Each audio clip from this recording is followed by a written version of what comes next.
Hello, everyone. Welcome to the series named Conversation with Kushal once again. Today's guest of honor is Saurabh Mukherjee, a most celebrated public markets investor.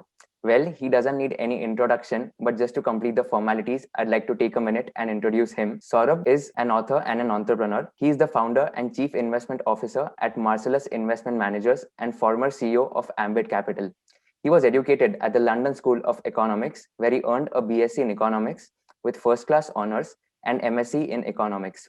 He is a CFA charter holder and has written 4 best-selling books like Coffee Can Investing and much more.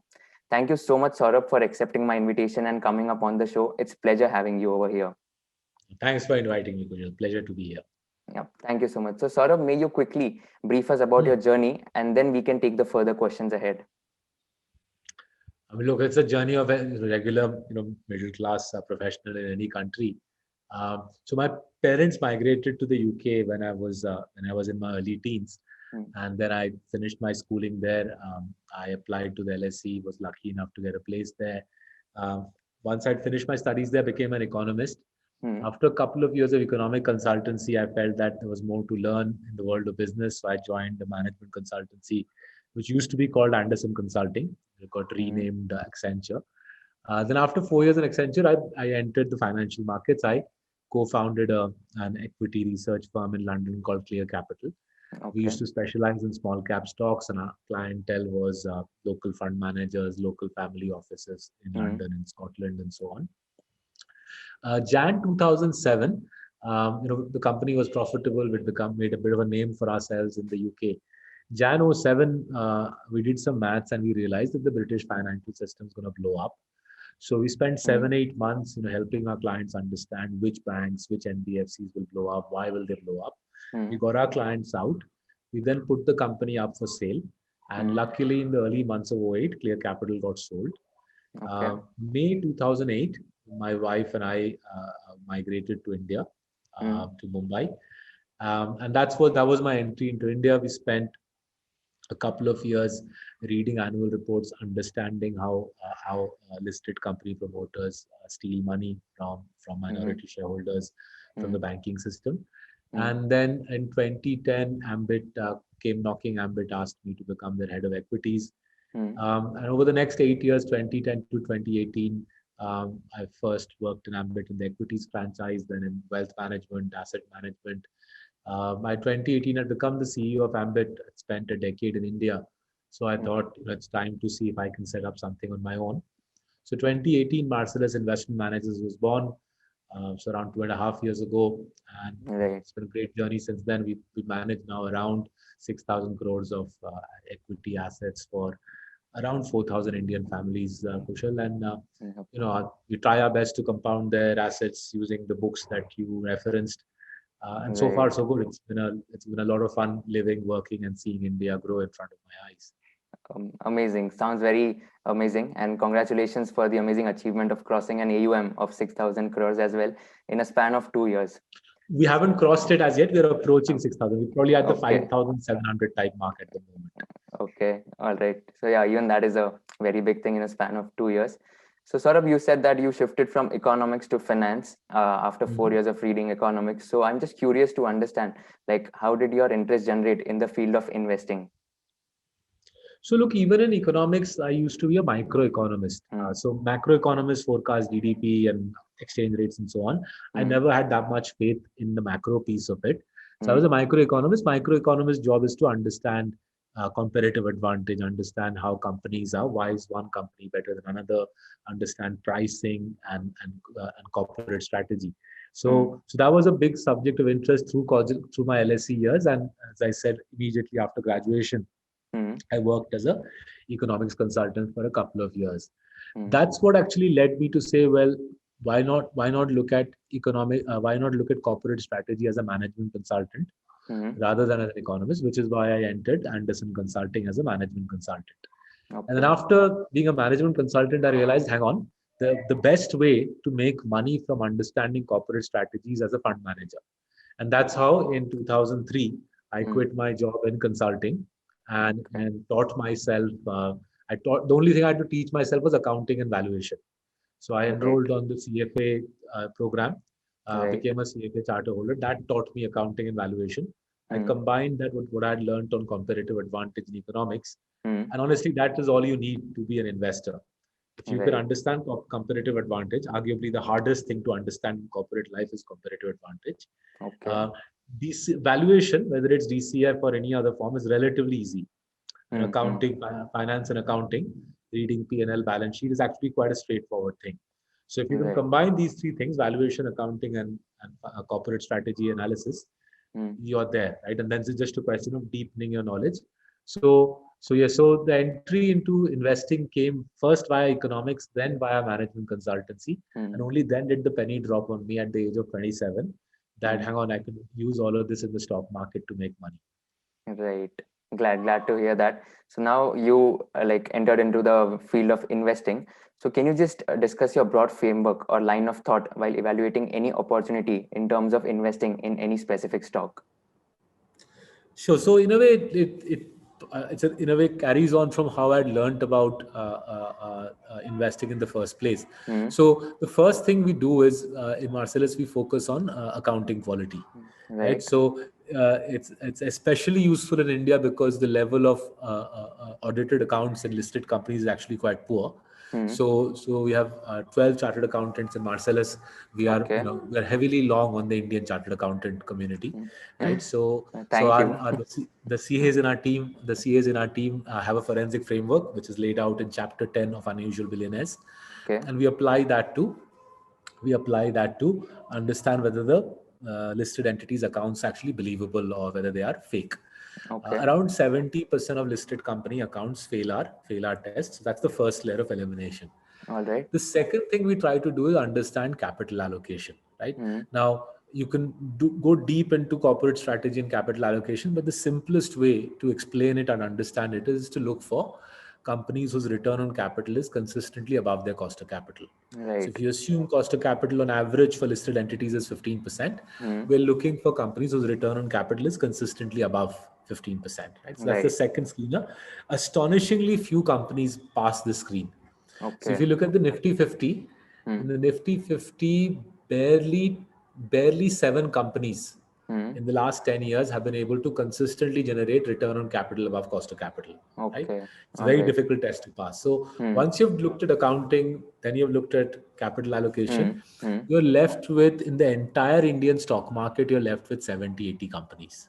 Mm. And the last layer, Okay. the final layer of our three-part program of analyzing companies, the Mm. final layer is looking for high barriers to entry. Okay. In simple English, we're looking for companies which are effectively monopolists, right? Right. We're not Mm. expecting the promoter to come on TV and say, I am a monopolist, Mm. right? But we are expecting to find that when we speak to dealers, Mm. distributors, Mm. suppliers, customers, we're Mm. expecting to hear that this company has no competition, right? Right. So clean Mm. accounts, Mm. good capital allocation, high Right. barriers to entry. In the 12 years of living in this country, I've found that around 30 to 40 companies pass this test. And Okay. those 30 to 40 companies basically are the parts of our various portfolios. Okay. So it's quite simple, actually. It's simple to explain. If a Yeah. promoter is stealing money, you're not going to make money from him. So you need clean accounts. If the Right. promoter is a poor capital allocator, he can't compound your own wealth. He can't compound his own wealth. How can he compound, Kushal or Saurabh's wealth? So Right. clean promoters, good capital allocators. And the Mm. final thing, if the company does not have barriers to entry, Mm. obviously profits will be crushed into the ground. So Right. you need to see tangible evidence of Himalayan barriers to entry. Right? You Right. do these three things, you'll make money in any country in any era. Right. Thanks for the amazing insights. So you've discussed about the strategy of investing in stock markets. Just the globe was hit by the COVID-19 pandemic. So how did you shape your strategy when the globe was hit by it? So one of the things to realize is that these sorts of events actually don't make that much difference to the investor, right? Okay. So whether it is COVID-19 or Mm. governmental announcements or Mm. PE multiples or Mm. India England Test series, right? Mm. All of these things are actually exogenous factors. They're good Mm. entertainment in one way, Mm. right? You can sit and enjoy watching the Federal Reserve announce policy, or you can sit and enjoy the RBI announcing policy, but it's not going to help you make money figuring out whether the COVID curve is bent or it's flat or it's gone upwards, right?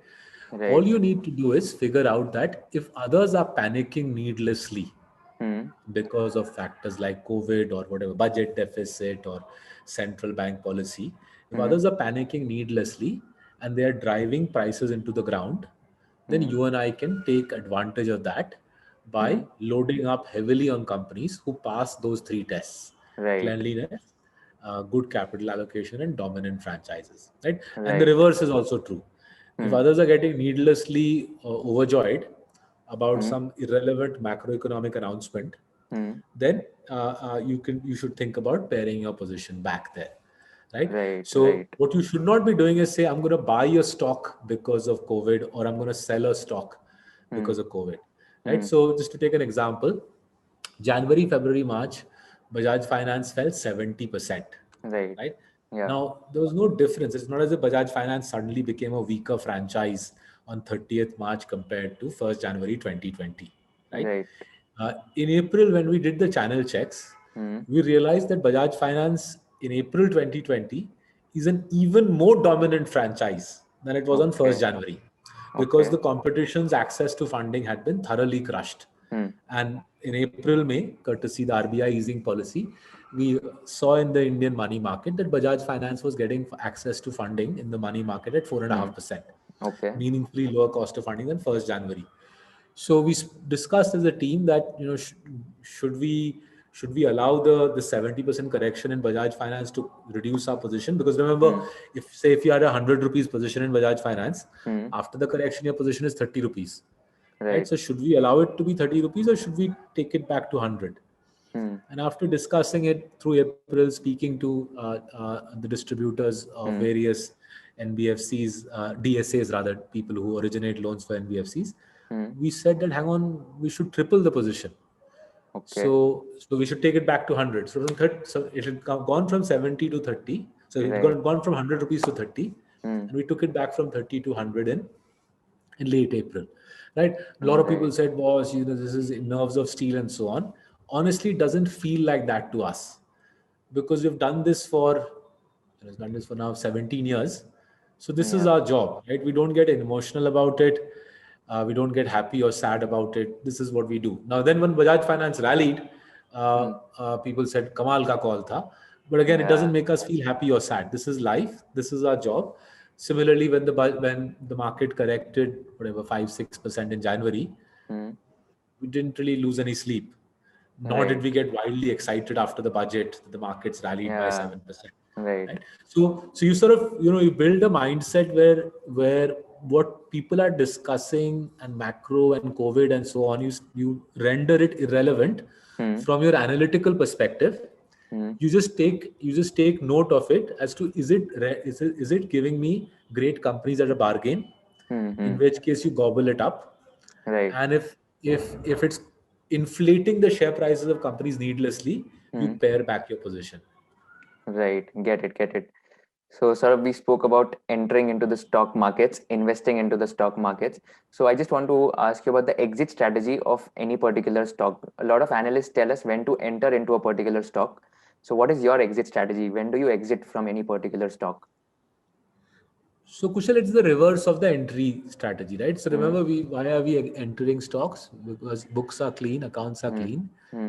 capital allocation is good, and the Hmm. company is effectively, for practical purposes, a monopoly. Right. So if any of these three get compromised, we start Okay. thinking of an exit, right? Okay. Um, Right. so typically in a given year, we'll sell one stock from, Hmm. say, our CCP portfolio, Hmm. and typically we'll buy one stock. Hmm. So this to sort of cite, say, let's take one example which we have publicly discussed. Let me take ITC. We've publicly Hmm. discussed this exit in Yeah. our newsletters and in our webinars. So Right. so as everybody knows, ITC is a has a hammer lock on the cigarette market in our country, Right. right? It's one of the greatest free remarkable hammer lock on a very lucrative franchise. We Right. also know that they've used their strength and their channel from cigarettes to build a very large FMCG business as well. I think after HUL, the largest FMCG franchise in the country now, right? And we were long-standing ITC holders, right? But through last year, through 2019, year before last, through 2019, we were getting increasingly concerned about the fact that the dividend payout ratio was 65%, right, rather than being a much higher figure, and that cash of around 40,000 crores was accumulating on the balance sheet. So we discussed the matter with management to give management credit. In the month of, I think, April 2020, they increased the dividend payout ratio to 95%. I think in April or May 2020, management also announced that incrementally they were not going to allocate capital to the hotels business, which was a big concern for us. But once the AGM was done in June 2020, we couldn't see any clarity on returning surplus capital to shareholders. And when we did the maths, we felt that in the absence of returning these sorts of surplus cash on the balance sheet, we felt that this was likely to be a 15% EPS compounding play rather than a 20% compounding play. And our job is to deliver. Our job is to deliver 20% compounding as consistently as we can for our clients. So 15% compounding, which I think I'm pretty confident ITC will generate around total shareholder returns of around 15%, including the dividend, which is very impressive in India. Right? In India, 15% compounding on a steady basis, very impressive. But our job is to deliver 20%. And therefore, we felt that it's best to exit. So July 2020, I think we made the ITC. We made the ITC exit. So it remains a great franchise, one of the greatest cash flow generators in India. But on the capital allocation front, we couldn't quite see how the reallocation of surplus capital was going to drive 20% compounding, and hence the exit. Right. Get it. Sort of also the theory of coffee can investing, it talks about the irrelevance of price to earnings and price to book multiples. And you have also mentioned in many videos that you don't consider PE and PB multiples while investing in any stock. So should a growth investor really not be concerned about valuations at all? Just to put it differently, if the stock of Asian Paints today, which is trading at 88 PE multiple, for instance, in a couple of months or 5-6 months down the line, it trades at 120 or 130 PE multiple. Should we still invest in that stock even if it is highly overvalued? Okay. So I was saying that this whole notion about why does PE, PB or EV EBITDA not work as a valuation multiple? There's an easy part to the answer and there's a slightly harder part to the answer, right? And these answers are not coming just from Saurabh Mukherjee or from Marcellus fund managers. They're coming from people far more knowledgeable than us, valuation experts like Ashwath Damodaran and investment gurus like Howard Marks, and great fund managers like Howard Marks, right? The easy part to answer in India is that given that there is so much dodginess with listed company accounts in our country, right? The denominator of your PE or PB or EV EBITDA, the denominator is a fudged number for the majority of companies. Right. So the denominator is fudged. What value will you get out of the ratio? Right? Whether it's PE, PB or EV EBITDA.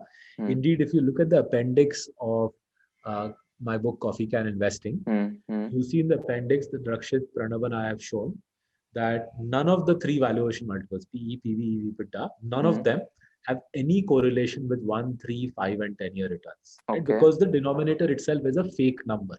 The denominator of that is the fake number. Right? So that's the sort of easy way to think about it. The accounting mein ghapla hai, to phir valuation multiple leke kya karega insaan. But let's look at the deeper point. What people like Damodaran and Howard Marks are saying is that in a world where the primary asset of companies is intellectual property, not their factory, not their 1-year earnings, but the primary asset you're buying is intellectual property, you're not going to be able to figure out the value of a company by using relative valuation, right? So you cited Asian Paints. Asian Paints' primary asset is not the factory or the headquarters building. Their primary asset is 50 years of proprietary data on paint demand, street by street, hour by hour, for whatever 75,000 neighborhoods, 75,000 dealerships in the country. Right? The further asset is the interplay of that proprietary data with a SAP system, with a supply chain system, right? And the interplay between that distribution construct, that demand data, and the factory platform, the manufacturing platform, right?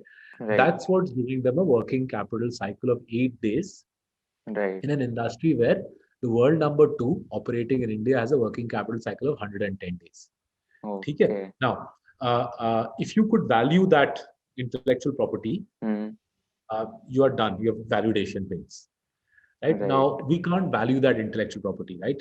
I think, as explained in chapter 2 of Unusual Billionaires, Mm, we just about got our heads around the beauty of that intellectual property. Right? mm, Proprietary data in interplaying with SAP, interplaying with a ecosystem of factories, 75,000 distributors, and the result being 8-day working capital cycle, right? right. Rapid asset turns at the dealership level, right? Right. So if you could value that IP, you Mm, basically valuation base. Now, if you and I can't value the IP, what's the next best thing we can do? We can look at return on capital over the mm, last 60, 70 years and ask mm, ourselves, will Asian Paints' return on capital fade to cost of capital over the next 10, 15 years, mm, which is the assumption most analysts make in their DCF models, mm, right? Forget about Asian Paints' return on capital fading down to cost of capital, mm, or Pidilite or Nestle or HDFC Bank's return on equity mm. fading to cost of equity. With all of these great franchises in India, what you are seeing is return on capital pushing away further and further, right? Okay. They're pushing away further and further away from cost of capital, right? All right. Now, Yeah. free cash flow is nothing other than the difference between return on capital and cost of capital, Right. right? So if your return on capital is going like this and your Mm, cost of capital is like this, that means free cash flows are expanding year upon year upon year. right. If I ask you to do a DCF on a company whose free cash flows are expanding every year, you go further out in the future. Mm, Obviously, mathematically, you can't do it, right? The right. spreadsheet can't compute because so your free cash flows are rising like this. There Yeah. is no DCF valuation, right? Right. So in technical terms, the Mm, valuation of these companies is actually infinite, right? You okay. cannot compute in the spreadsheet. There's another way Oh. to think about it. Mm, There's another way to think about it. Right? If I say infinite, a lot of people will think, these guys don't know finance. So let me put it in a more professional way, right? mm, Suppose you okay. and I were sitting Mm, in say 1991 and having mm, this discussion. mm, Suppose you'll ask me Asian Paints ka fair value kya hai, and you mm, ask me to express it in PE multiples, right? right. Mm, Assume we are you and I are God. mm, Assume you and I are God. 91, mm, we are sitting and we can see the next 30 years of Asian Paints ka free cash flow, mm, right? If you do the back calc, mm, you'll realize that in 1991, had you bought Asian Paints at 250 times P, mm, mm, back in 91, had you bought Asian Paints at 250 times P, mm, you would have still made 12-13% returns okay. between 91 to the current day, right? Okay. Mm, Right? So that's the other mm, way to think about it, right? So if I say right. infinite, log bolte ho, pagal ho kya? So the other way to think about it is say Mm, that we are sitting in 91. We mm, know what the next 30 years of results will be because we are God. right. We do DCF in Mm, 91, mm, right? Even if we pay 250 times PE for mm, Asian Paints in 91, we will still make 12-13% return, right? And it's a okay. very similar set of maths with Nestle or with Pidilite and so on, right? Right. Why is this Right. happening? It's happening because their free cash flows, rather than fading, Mm, right? Rather than return on capital fading to cost of capital, another way of saying that is rather than free cash flows fading, they're actually expanding, right. right? So if you see Asian Paints last set of results or the last two sets of results, last 3 years of results, you can Mm, see ROCs are pushing further up north, right? okay. If the standalone working capital for the last couple of years, it's Mm, not even 8, it's now 6 or 5 working capital days, right? okay. So standalone working capital days are coming down and down and Mm, down. As the right. working capital comes down, the return on capital goes up and up, which Right. means free cash flows expand. Now, Right. I would love people to come and tell me that why at 80 times it's an issue. Mm, Right? mm, And remember the denominator itself. mm, I guarantee on the denominator itself, they will surprise. Right? On the denominator of that 80 times, mm, वहीं पे surprise आ जाएगा. mm, Numerator की बात छोड़ देते हैं. Right? So mm, let's simplify it even further.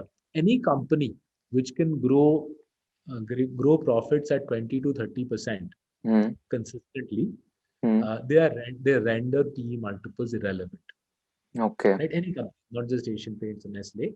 Mm, Those are good portfolio companies. Let's take other portfolio companies like Dr. Lal or mm, Pidilite or Page Industries or Relaxo. Any company which is consistently able to grow profits at 20 to 30%, mm, you're doubling the company effectively every 3.5 years. You're doubling Right. PAT Yeah. every 3.5 years. If you double PAT 3.5 years, Mm. nobody's going to spend time wasting their time looking at the PE multiple, because every 3.5 years the PE multiple will halve, right? Mm. Nobody's mad Right. enough to say, I will wait till the PE multiple halves before Mm. I load up, right? People will just want Yeah. to stay invested in that. Right. Right? And Yeah. and the reason we migrated to India and the reason we love living here is our Mm. country gives you 30, 40 such franchises Mm. where you can reach out and feel the compounding, right? Mm. So you and I can take you onto the Amazon. You can go to Amazon.in yourself, Mm. right? Or anybody watching this video, go to Amazon.in yourself, Mm. put Hawai Chappal in the search engine. Mm. And if you see material competition to Relaxo, आप Mm. मेरे को email कीजिएगा, because आप Amazon.in just हवाई Mm. चप्पल लिख दो, आपको Mm. दिखेगा there is no competitor who can sell a product even 30% within Relaxo's price point, right? Okay. And I'm Mm. not even not asking you to do some deep research. Yeah. Amazon dot हवाई चप्पल का search मार रहे हो, Mm. आप देखोगे कि 100 रुपए के आसपास, other than Relaxo, nobody is able to sell a product, right? Mm. Nearest competitor 140 रुपए में बेचता है, and at 100 Okay. रुपया Relaxo is selling chappal. I'm literally, as I speak to, I'm wearing 103 rupees ka Relaxo ka chappal. On Okay. this product, Relaxo ka gross profit margin is 60%. Mm. Operating margin is 16, 17%. Mm. Return on capital is 30%. Okay. And Relaxo, Mm. because return on capital 30% means heavy free Yeah. cash flow. They Right. reinvest every alternate year. Every Mm. alternate year, Relaxo installs a new plant. They Okay. grow their business comfortably at 20, 25%. And Mm. I wear the chappal. All the companies that we invest in, we use the product. So I Okay. use products. Sounds I'm nice. speaking using a jockey ka t-shirt, Mm. right? And a Relaxo ka chappal. And we stay on compound. And that's why we live in India. And it's great fun. It's privilege actually to live here, watch these Yeah. companies grow, use their products and get rich in parallel. Yeah, sounds very fascinating. Thanks for those wonderful examples as well. So, Saurabh, now we have discussed most of the technical aspects of valuations and exit strategy of stocks. Let's discuss a couple of generic questions. So, can you just walk us through your typical day? We want to understand how you manage your time so effectively. Like you're the author of 4 best-selling books and you're also working. So how do you manage your time so effectively? Look, I mean, there's no great secret. I've tried to put whatever little I know about managing my life in my latest book, Victory Project, Mm. 6 Steps to Peak Potential. My friend Anupam and I wrote it. Okay. So, with what the basic things you've tried to practice, and many of these are in the book, Mm. is have a reasonably structured schedule, Mm. right? So what I find is unless you have a proper schedule, right, you'll end up frittering your time away, and time is all we have got, really, right? The Right. only thing that this planet is giving us is time, and if you waste time, it'll never come back. So Right. I sit down here at 5 o'clock in the morning. Mm. I sit down with a big cup of coffee, and then I read for around a couple of hours. Mm. And then uske baad I go to the gym, have breakfast, and 8:30 I start work.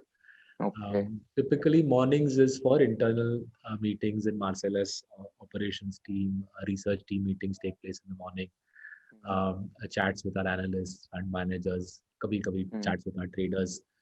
Um, then I try to keep a 1 hour clean for lunch, where I eat a bit, chat with the kids, read a book, just to sort of relax a little bit. I find that reading relaxes me big time. It's my best way to unwind. And then Okay. 2 baje se the client meetings start, Mm. and typically from 2 to 7 I do client meetings, webinars, etc. And 7 Okay. o'clock typically the day ends.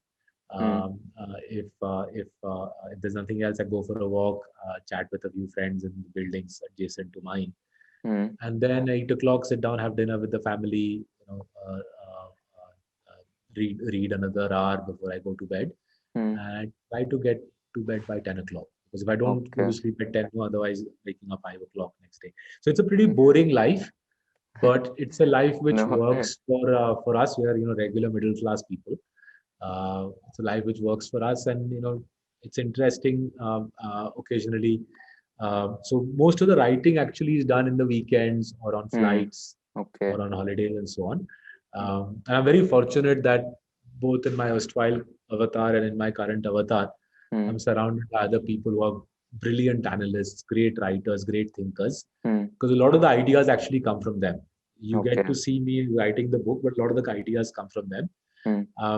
So we try to write, we try to put these ideas into practice in our newsletters, in our day-to-day portfolio, and over time, the ideas become more refined. And once they become well, once the ideas get refined, we put it in a book so that the rest of the world can also benefit from it. We've always believed that जो भी है सीखा है सब कुछ share करो. There's no need to hold them everything proprietary. वो सब बकवास है. Share whatever you know, and the world will give you back knowledge. Right. Absolutely. Completely agree with you on this as well. And thank you so much for sharing your knowledge also with all of us. Saurabh, so what are some of the habits which you would advise all the young professionals they should inculcate right from now to become a better investor in the future? See, the hardest thing for me to do, right, and I suspect when I've seen other bright young fund managers grow up, bright young analysts grow up in front of me.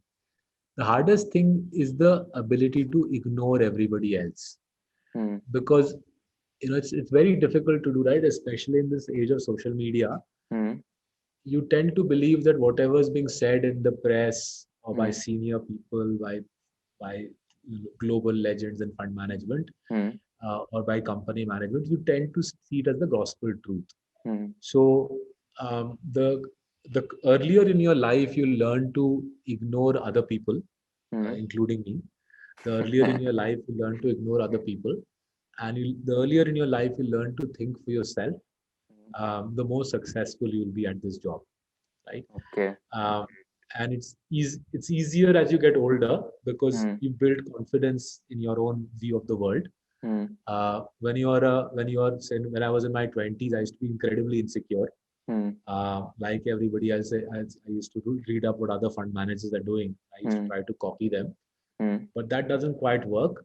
So you just have to keep at it, keep reading, keep thinking, keep thinking about why you disbelieve what others are saying, and gradually you'll find your own philosophy will come through, your own way of seeing the world will come through. And that's when you know, when you listen to other fund managers like me talk and you say you bakwas kar raha hai, that's when you know that you're on your path to becoming a very successful investor yourself. Now, how do you cultivate that independence of thought? Heavy duty reading helps. Just read endlessly. The more you read, quite literally, the more you read, and there is proper studies which have been done on this, which I've cited in the Victory Project. The more you read, the more denser the neural networks in your head. So it's literally like building up your body. What going to the gym does for your body, non-stop reading does for your mind. The more muscular your mind, the more the mind's processing power and analytical power, the greater your ability to come up with independent original perspectives. Right? So वो एक चीज है. दूसरा है, what I found very helpful for myself is completely knock myself off from social media. Right? Cut myself off from social media, minimize phone calls. I don't have any WhatsApp, minimize email, right? So cut off yourself from people as much as possible. Right? The less interaction you have with others, especially in a professional context, the greater ability of independent thought you're able to build. Right? Because if you're not talking to so many people in a given day, other than my colleagues, other than Marcellus people, I'll probably talk to only 4 or 5 people beyond Marcellus people in a given working day, right? And that really helps because you don't end up getting fed conventional wisdom by 20 other people. Right. So cut down interactions, emails, SMSs, WhatsApp, social media, minimize interactions with other people. It's the opposite of the stay connected wala philosophy. My view is stay isolated. Must hai bilkul. Stay isolated. And final thing is, the sort of people you surround yourself with have a huge influence on you. So if you really want to be an original thinker or a fund manager who thinks originally, you got to surround yourself with people who are like that. You can't sort of, be plugged into people who are very social, constantly on social media, constantly looking at multiple share prices. Because if those are your best friends, then you will become like this, right? There's a lot of research to show that all of our personalities are the weighted average of the 5 people closest to us. Yeah, right. Absolutely. Yeah, thanks for those wonderful advices as well. So thank you so much, Saurabh, for coming up all the way here. It indeed was an amazing conversation with you. Even I personally benefited a lot and got to know about a lot of things. So thank you so much for coming up Thanks, here. Vishen. Thank you for having Yeah, me, and best and of wish luck you with your all the podcast. best. Yeah, thank you. Thanks. Thank you so much.